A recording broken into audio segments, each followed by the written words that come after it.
জলটা স্টকে রাখতে লাগে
proceed the program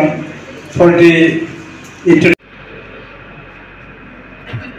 Thank you, sir.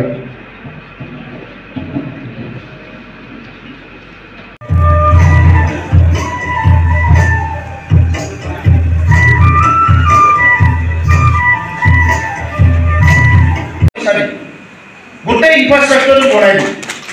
আমি অসম সরকারের মুখ্যমন্ত্রী ডাঙরিয়া কম আমি কিমান পাৰো কৰিম কাৰণ এতিয়া আমাৰ আৰু কুটা কম্বলৰ নাটক নাই আগৰ সৰকাৰেৰ কুটা কম্বলৰ নাটক আছিল এই কাৰণে এইবিলাক বনাব পৰা নাছিল 100খন নতুন স্কুল আমি যোৱা বছৰত বনালো 500খন স্কুল ৰিপেয়াৰিং কৰিলো এই বছৰ 1200খন স্কুল টাৰ্গেট লৈছো মই আৰু 2024ত এখনো স্কুল যাতে বৰষুণ নপৰে বৰষুণ পৰা স্কুল নাথাকে এইটো আমি টাৰ্গেট লৈ আছো Next Governor আছে Dr. Ashok Kumar Brahmo, Assistant Professor Mathematics. Next Governor আজি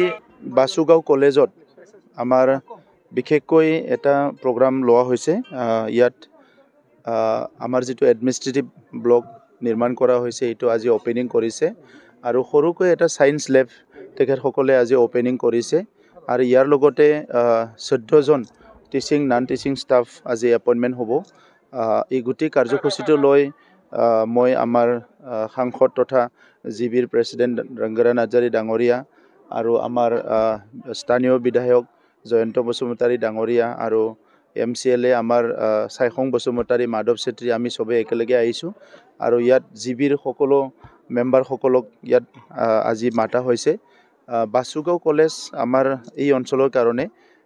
এটা বহুত গুৰুত্বপূৰ্ণ এটা হায়াৰ এডুকেশনাল ইনস্টিটিউশনস আৰু ইয়াৰ ইমপ্ৰুভমেন্ট আৰু ইয়াৰ ডেভেলপমেন্টটো খুব দৰকাৰ আছে যোৱা সময়ছোৱাত বহুতখিনি কাম ইয়াত হ'ব লাগিছিল কিন্তু হোৱা নাই ময়ো আজি প্ৰথমবাৰ ল্যাবটো চাইছো আৰু ল্যাবটো চাই প্লাই অলপ তেখেতসকলে বহুত চেষ্টা কৰি বনাইছে কিন্তু অলপ দুখ লগা এটা পৰ্যায় দেখিবলৈ পাইছো বহুত খৰুকে এটো বনাইছে তো সেই কাৰণে যোৱা বছৰ আমি লাইব্ৰেৰীৰ কাৰণে 50 লাখ টকা আমি বাসুগাঁও কলেজত ঠিক কৰিছিলো কিন্তু এতিয়া যেহেতু মই ল্যাবটো দেখিছো সেই কাৰণে আৰু এটো ফাইনান্সিয়াল ইয়াৰত আৰু 1 কোটি টকা মুঠ 1.5 কোটি টকা আমি বাসুগাঁও কলেজত বিটিআৰ সৰকাৰৰ পৰা দিম আৰু তেখেতসকলে প্ৰায়োৰিটিত যেটো কাম কৰিব লাগে তেখেতসকলে প্ৰায়োৰিটিত কৰি ল'ব হেতু তেখেতৰ ওপৰত এৰিছো আৰু এজ এ সায়েন্স ষ্টুডেন্ট মানে সায়েন্স ষ্টুডেন্টৰ কাৰণে অলপ মানে চিন্তাটো মই কৰি থাকো আৰু বিজ্ঞান আৰু টেকনলজিৰ যুগ তো সেই কাৰণে আৰু এক্সট্ৰা মানে 50 crore for the only lab science ল্যাবৰ কাৰণে আৰু 50 লাখ আৰু টকা আমি ইয়াতে দিম হেতু অকল সায়েন্স ল্যাবটো বনোৱাৰ কাৰণে যাহাতে টোটাল 2 crore টকা আমি এই বছৰ ফাইনান্সিয়াল ইয়াৰত বাসুগাঁও কলেজত দিয়া হ'ব যাহাতে কলেজখন খুব ভালকে সুন্দৰকে কৰি নিব পৰা যায় আৰু ইয়াৰ যিখিনি ইনফ্ৰাষ্ট্ৰাকচাৰ গেপ আছে সেইখিনি কিমান পুৰা কৰিব পাৰে আমি চাই লম আৰু যদি নোৱাৰে আমাৰ ইনফ্ৰাষ্ট্ৰাকচাৰ গ্ৰেন্টৰ আৰু ফান্ড থাকে নেক্সট ইয়াৰত আৰু ইয়াৰ কাৰণে ফান্ড আমি ধৰা হ'ব মূল কথাটো হৈছে ইনফ্ৰাষ্ট্ৰাকচাৰটো আজি নহয় কালি হ'ব, কিন্তু একাডেমিক্সটো ঠিক কৰিব লাগে। সেইকাৰণে মই আমাৰ প্ৰিন্সিপালৰ লগতে সকলো অধ্যক্ষসকল, আমাৰ প্ৰফেচাৰসকল সকলোকো মই অনুৰোধ কৰিছোঁ যাতে একাডেমিক্সটো শিক্ষাটো যাতে ঠিকমতে ৰাখে, টিচিং লাৰ্ণিং প্ৰচেছটো যাতে ঠিকমতে ৰাখে, সেইটো মই তেখেতসকলক অনুৰোধ কৰিছোঁ।